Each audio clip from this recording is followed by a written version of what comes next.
Hizi ni salamu fupi kutoka kwa mtumishi wa Mungu Helbert Mlelwa akiwa kizuizini. Sauti ya mabadiliko ni wito wa kujiunga na harakati hizi za kujenga jamii mpya yenye watu wapya katika nchi mpya ambamo ndani yake hakitasikika kilio.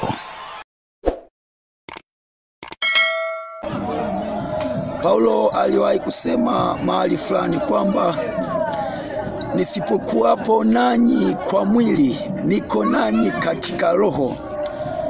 Yani nisipokuwepo pamoja na ninyi mkiniona kwa mwili huu, basi mjue niko pamoja nanyi kwa roho. Sasa mtumishi wa Mungu Helbert Mlelwa kutoka kizuizini anasema kwamba tuwasomee Biblia katika kitabu cha waraka alioandika mtume Paulo kuwapelekea watu waliokuwa kwa Filipi. Nasomee sura ile ya kwanza mstari wa 12 mpaka wa 14 na mstari wa 27 mpaka mstari wa 30. Nasoma kama ifuatavyo. Anasema hivi. Mstari wa 12. Lakini ndugu zangu, nataka mjue ya kuwa mambo yote yaliyonipata yametokea zaidi kwa kuieneza Injili. Hata vifungo vyangu vimekuwa dhahiri katika Kristo miongoni mwa askari na kwa wengine wote pia. Na wengi wa hao ndugu walio katika Bwana wakapata kuthibitika kwa ajili ya kufungwa kwangu, wamezidi sana kuthubutu kunena neno la Mungu pasipo hofu.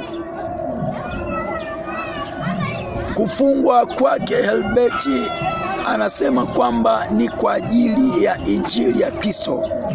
Akiwa kule kizuizini,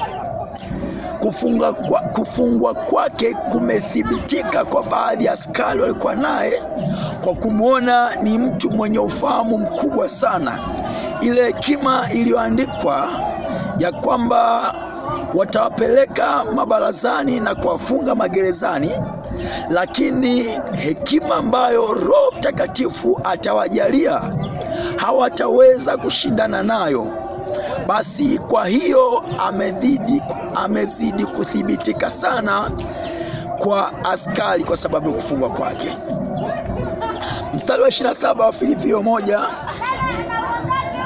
anasema, lakini mwenendo wenu na uwe kama inavyoipasa Injili ya Kristo, ili nikija na kuwaona ninyi au nisipokuwapo, niyasikie mambo yenu, kama mnasimama imara katika roho moja, kwa moyo mmoja, mkishindania imani ya Injili, wala hamuogopi adui zenu katika neno lolote.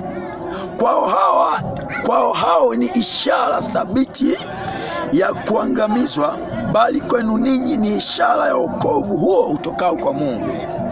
Maana mmepewa kwa ajili ya Kristo, sio kumwamini tu, ila na kuteswa kwa ajili yake, mkiwa na mashindano yale yale mliyoona kwangu na kusikia kwamba ninayo hata sasa.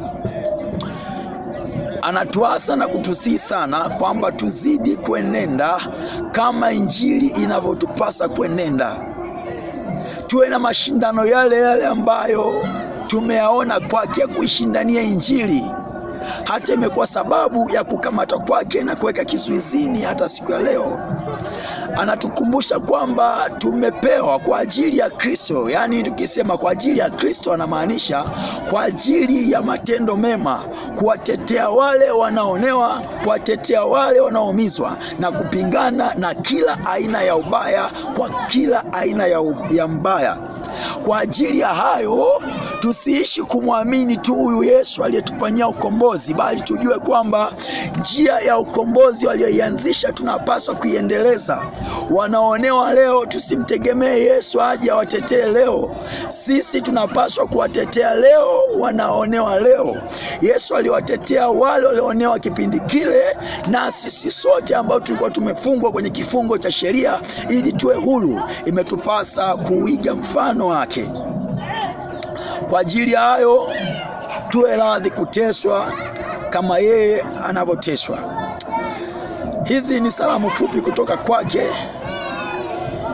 Naamini zinaweza kutuchochea tuzidi kuendelea sana na hamasa na moyo mmoja wa kuitetea imani ya Injili, pasipo kukata tamaa. Kwa kusikia kufungwa kwake, tuzidi sana kueneza Injili kama anavyosema katika mstari wa 12 kwamba, lakini ndugu zangu, nataka mjue kwa mambo yaliyopata yametokea kwa ajili ya kueneza Injili. Hata vifungo vyangu vimekuwa dhahiri katika Kristo miongoni mwa askari na kwa wengi wote pia. Na wengi wao ndugu walio katika Bwana wakapata habari, wakathibitika kwa ajili ya kufunga kwangu, wamezidi sana kuthubutu kunena neno la Mungu pasipo hofu.